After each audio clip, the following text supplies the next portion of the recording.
It looked like it's happening. Angel Reese is asking out of Chicago already. Angel Reese officially puts the Chicago Sky on notice. We're not doing the same thing this offseason that we did last offseason. Stop bringing me bums to play with. Angel Reese just lit a fire in the Chicago Tribune words, so bold they shook the league. She declared she's done with mediocrity, demanding the Sky surround her with the league's elite. Sounds fearless, right? But here's where the story twists. The same Angel Reese leading the league in turnovers, missing weeks on the court, and fumbling routine finishes. The same Angel Reese who just picked up a suspension. She wants the franchise rebuilt around her, but maybe Chicago is wondering if it's Reese they need to rebuild without. And so the question looms like a storm cloud. Is Angel Reese, the WNBA's greatest illusion, a hype machine collapsing under its own weight? One thing is certainly she is no CaitlinClark. So ask yourself, do you side with Clark, the baby goat, or Reese, the baby giraffe? Because that choice might shape more than you think. Stop bringing me these players. I want the best of the best. I want the upper echelon. Angel Reese is fed up. She's tired of the losing. She's tired of being the gum on the bottom of the shoe of the league. She is fed up with the Chicago Sky, and it looks like Angel Reese wants out. It looks like she wants out. Imagine demanding your teammates be replaced, only to discover you might be the one about to be cut loose. That's the reality Angel Reese has walked straight into after her headline-shattering interview. She didn't tiptoe. She declared she refuses another wasted year, doubling down that Chicago must deliver greatness or she won't settle. But it didn't sound like the voice of a franchise cornerstone hungry to grow. It sounded like someone tearing down her roster for the world to see. And the cruel irony, the louder she spoke, the shakier her own chair became. Let's see what Angel Reese had to say. I'm not settling for the same shit we did this year. Oh boy. Reese told the Tribune, we have to get good players. We have to get great players. That's a non-negotiable for me. I'm willing and wanting to play with the best. And however I can help to get the best here, that's what I'm going to do this offseason. So it's going to be very, very important this offseason to make sure we attract the best of the best, because we can't settle for what we have this year. Overhaul this roster. Words didn't just make gossip columns, they lit a firestorm. Reports say veterans and teammates were so rattled that a full locker room meeting had to be staged just to contain the fallout. That's not team chemistry, that's a 5-alarm crisis. Think about it, a player yet to prove herself triggering an emergency summit because of unchecked arrogance. That's not leadership, it's dysfunction in its rawest form. And the whispers only grew darker. If one voice can fracture a locker room this badly, what happens the next time she speaks out? So it's that multiple lead sources told Front Office Sports that the entire team has seen Angel Reese comments that teammates are unhappy with the direct attacks. A team meeting is planned at which players are expected to address Reese directly. But the harshest cut came when Reese turned her aim toward Courtney Vandersloot, despite Vandersloot being sidelined. With a torn ACL, Reese implied her time was over, that she was too old for Chicago's present and future. And that jab hit deeper than a casual slight. Vandersloot isn't just another name, she's a champion, a floor general, one of the finest playmakers the league has ever seen. Tossing her aside like old news wasn't just disrespect, it sent ripples through veterans across the WNBA, because if even Vandersloot wasn't safe from that kind of disregard, then who was? We can't rely on Courtney to come back at that age that she's at, Reese said. I know she'll be a great asset for us, but we can't rely on that. We need someone probably a little younger with some experience, somebody who's been playing the game and is willing to compete for a championship and has done it before. Courtney Vandersloot, by the way, 2-time WNBA champion, 5-time All-Star, 2-time All-WNBA first team, left the New York Liberty, a championship caliber team, to come help out the Chicago. Oh, damn. Oh, damn, oh, dang, oh, damn. It's all right, Courtney. It's all right. And here's where fate turned cruel. The Chicago front office had already bent over backward for Reese. Remember, they sacrificed Sonia Citron, a rookie phenom in the Rookie of the Year race, and crowned an all-star in her very first season, just to acquire Ariel Atkins. That gamble was meant to give Reese exactly what she demanded, veteran firepower to win now. But instead of gratitude, Reese dismissed it as too little, too late. She claimed the roster wasn't worthy, the front office hadn't done enough. Yet the truth was clear, they gave up a potential franchise cornerstone for her. And if that gamble fails, Reese won't just look ungrateful. She'll look like the reason Chicago mortgaged its future in vain. It is looking spooky in Chicago. Instead, Reese said she doesn't believe her teammates Rachel Berman or Haley Van Lith are capable of leading them to the leading the playoff team. Guard Ariel Atkins is another player on the Sky roster with WNBA championship experience. We are aware of it, Marsh stated. We are addressing it. Would have been damaging enough if Reese had only taken shots at the veterans. But she didn't stop there. Even the younger core players like Haley Van Lith weren't spared. Reese implied the entire roster was either too old, too average, or too soft. Suddenly, veterans felt slighted, rising stars felt dismissed, and the glue holding the locker room together, it dissolved. In trying to spark a rally, Reese did the unthinkable. She turned the frustration inward. For the first time, the common enemy wasn't the opponents on the other side of the court. It was sitting right inside their own locker room. We need great players, and I don't know what that will attract that. Maybe the practice facility will attract that. We'll see. But I think the priority is being able to convince free agents that this is an organization that is going in the right direction. I think, honestly, it would be a leap of faith for a great player to come here and show that this is something that they want to be a part of, and we can bring that championship mentality.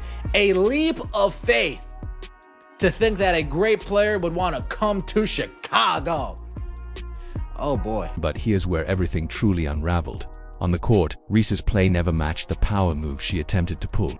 If you want to rise above the team, you'd better dominate. Instead, she became the piece out of sync, the one who didn't fit inside the very system she tried to reshape. And that exposed a truth Chicago had tried to ignore. Maybe the problem wasn't the roster Reese criticized. Maybe the problem was Reese herself. The cruel irony. While demanding stars who could protect the ball and shoulder the weight, she couldn't even keep the ball in her own hands. Hey, it's not all her fault. Her teammates stink. They gotta catch that, right? Right! Scooby-Dooby-Doo, where are you? Scooby, put down the butter. Butter pecan! Bang! This time of the year's the best. You got pumpkin spice football and Angel Reese layups. Bang! Final play of the game, Angel Reese clutch gene. Womp, womp, womp. That's my Barbie. Bang! Think about the irony. What if the same player demanding a complete overhaul was the very one dragging the team down? That's Angel Reese in a nutshell.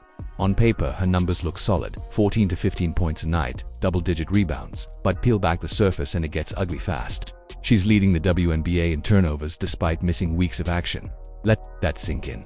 Fewer minutes than the league's top stars, yet more giveaways than anyone. That's not dominance, that's recklessness dressed up as production. For you, 20% of the time, Angel Reese gets her shot blocked inside of 9 feet. And 100% of the time, she's doggy doo-doo. Burn! Give it to the lady in orange. Uh-oh, you're out. Simon didn't say. 101 turnovers in 26 games for our 2K cover. She's a stat stuffer. Bang! At least she always brings the boom. I'll see you tomorrow night. Bang! Turnovers happen to anyone pressing the game. But with Reese, it wasn't just aggression, it was poor reads, impatience, and cracks under pressure. And it wasn't just the giveaways. Discipline crumbled, too. She piled up technical fouls at a pace no leader should. Instead of composure, fans saw her barking at referees, losing focus, and handing over whistles that cost her team dearly. By midseason, she'd already reached her 8th technical foul, triggering an automatic suspension. That S, not the resume of a cornerstone. That's the record of a liability. And watching the bottom of your screen.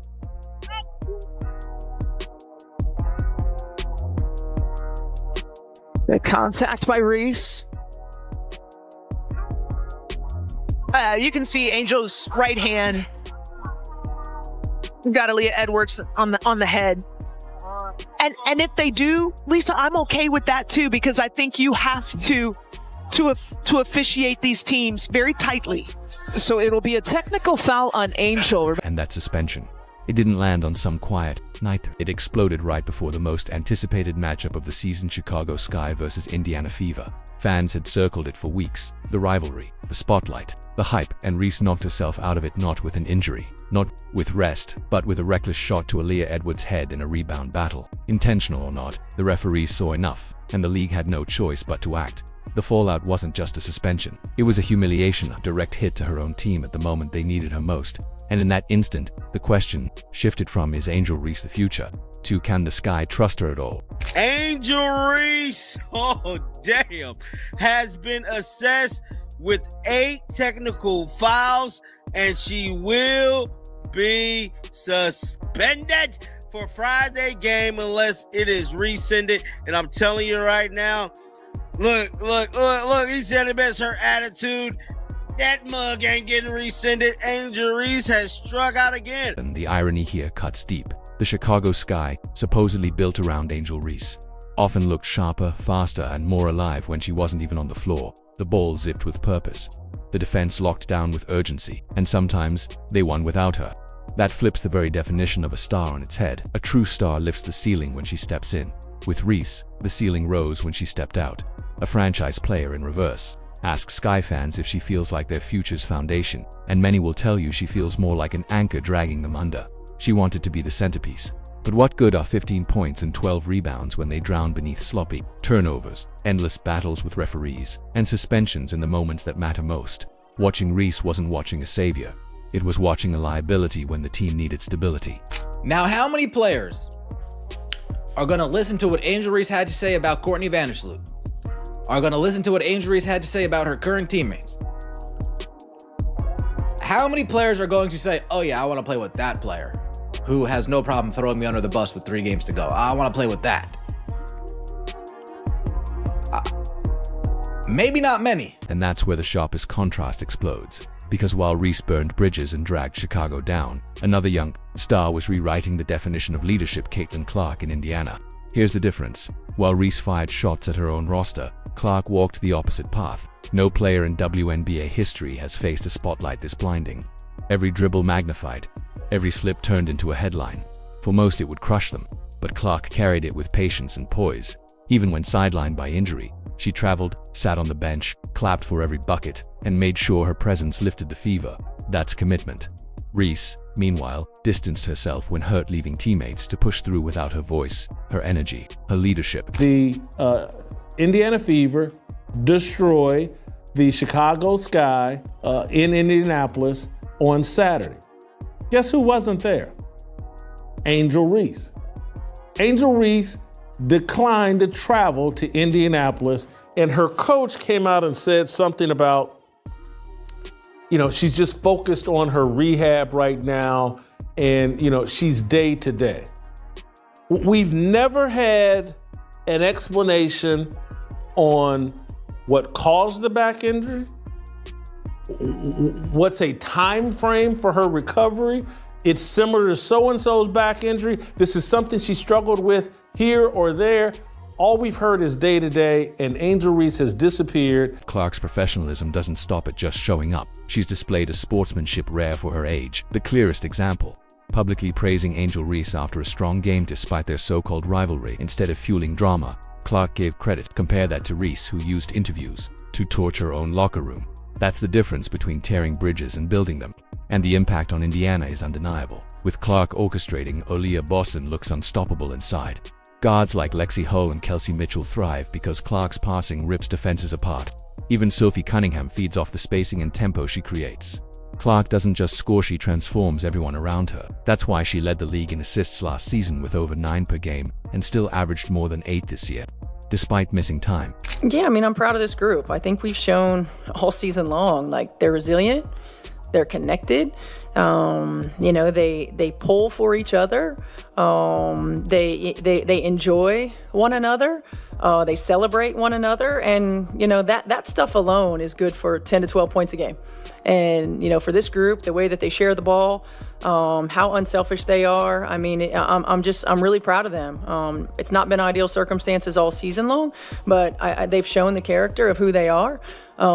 They've been resilient. They've responded to adversity, and they continue to elevate one another. And I couldn't be more proud of this group than I am at this moment. The media saw it too. Every headline about Indiana praises Clark as the standard of professionalism. How she uplifts teammates, how she steadies the locker room, how her preparation sets the bar. Contrast that with Reese forced to walk back her Tribune comments after setting fire to her own roster. It's night and day. One self-declared superstar told the world her team wasn't good enough. The other true superstar made her team better. That's why the Fever have hope. They're not just playing good basketball, they're being led by maturity beyond Clark's years. She's building a culture Indiana can rally behind. And when you stack Reese's chaos against Clark's calm, Reese's downfall doesn't look like bad fortune. It looks like the natural result of her own choices. What is the back injury? Everybody's questioning it now. And this will be a third straight season where Angel Reese did not finish playing in games, where she just stopped. She just stopped. Some of these injuries, we saw the injuries. We didn't see what happened. What happened? This is bad. Picture the split screen. On one side, a franchise player so magnetic that fans buy tickets months in advance just to see her. On the other, a franchise in chaos, holding emergency meetings just to survive its own drama. Which side excites the league? Indiana. Riding CaitlinClark's surge a year ago, they were a lottery team. Now they're clawing into the playoff picture, selling out arenas, grabbing primetime slots. Meanwhile, Chicago's so-called rebuild around Reese has devolved into finger-pointing apologies and exhaustion. Sky fans aren't dreaming about banners anymore. They're wondering if the front office already regrets every move made in her name. Nothing but a mystery surrounds Angel Reese. Angel Reese has taken this season off to focus on her off-court endeavors and to avoid these losses that the Chicago Sky are accumulating, to avoid them appearing on her resume. Angel Reese doesn't really care about basketball. Even in her lowest moments, Clark showed the maturity that separates leaders from placeholders. Injured, she didn't disappear. She boarded flights, suited up in street clothes, and sat shoulder to shoulder with her teammates. Compare that to Reese, who stayed away when hurt, leaving Chicago to push forward without her presence. That absence only deepened doubts that she was ever fully bought in. Meanwhile, Indiana flourished beside Clark. Olia Boston is blossoming into a superstar in the paint. Lexi Hull is playing freer, more confident, thanks to Clark's spacing. Kelsey Mitchell is thriving through some of her best basketball. Sophie Cunningham has blended seamlessly, feeding off Clark's tempo and vision. Clark doesn't just score, she reshapes the game, bending the floor so everyone else shines brighter. I think it just says a lot about who we have as human beings. That was one of the things that we made a priority in the offseason of, who we bring into this organization. Number one, quality human beings, selfless human beings that want to pull for one another, that understand. We have this depth for a reason, and sometimes it creates challenges getting people on the floor. But in situations like this is why you have it. And I'm just, she's right. I mean, as a pro and as a pro coach, this is one of the most connected groups I've seen. And the results scream louder than any narrative. Indiana is smashing attendance records, selling out merchandise, and locking down primetime coverage. Meanwhile, Chicago is sinking through a 10-30 nightmare buried in suspensions, chaos, and fans who are out of patience. The contrast is staggering. Clark's professionalism attracts veterans eager to play with her. Reese's complaints have pushed stars away from Chicago, and the numbers don't lie. Indiana wins more when Clark is on the floor. Chicago often looks better when Reese is off. That sparks the most uncomfortable question yet: was Angel Reese ever the right bet? She demanded the Sky rebuild around her, but the cruelest twist: the Sky's rebuild may end with her gone. Because you can't demand greatness while leading the league in turnovers and watching your team thrive without you. Analysts already brand her toxic, a liability you can't build around. Meanwhile, Indiana sees CaitlinClark as the WNBA's next great cornerstone. If the Fever keep building with Clark, Boston, Mitchell, Hull, and Cunningham, the future looks electric in Indiana, painfully hollow in Chicago. So now it's your turn. Are you Team Clark, the baby goat, or Team Reese, the baby giraffe? Drop your take in the comments. Smash that like button, subscribe, and turn on notifications, because this story is only just beginning.